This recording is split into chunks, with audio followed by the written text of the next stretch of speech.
today's episode of Shooting the Q, we're knocking out my version of sweet and spicy grilled pork tenderloin. Hope you're ready.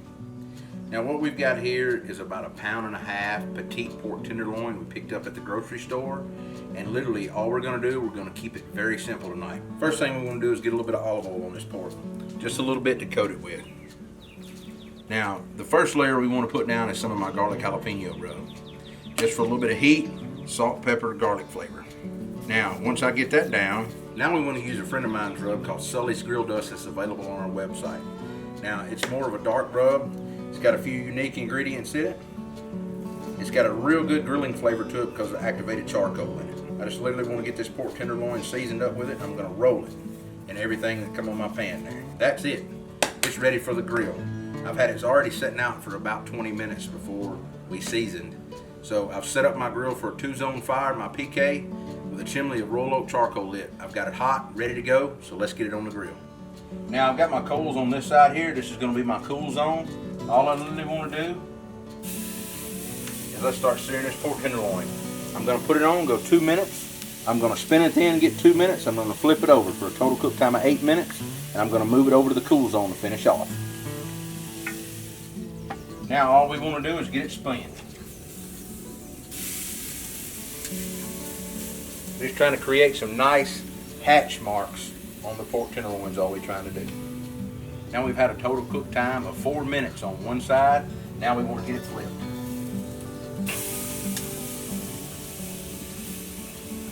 Now look at those nice beautiful sear marks that we got here on this one side of the pork tenderloin.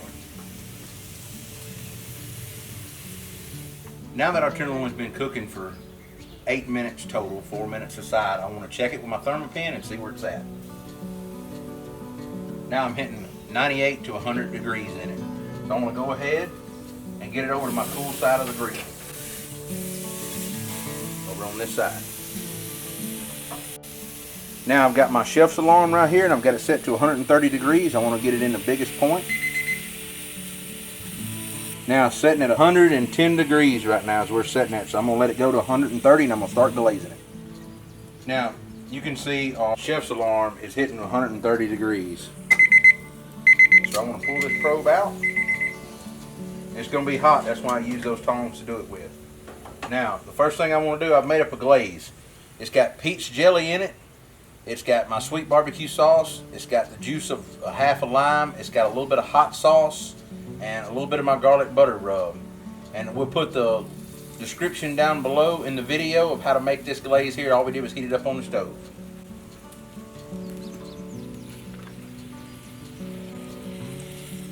It's going to be kind of thick. You just want to take and brush it all around.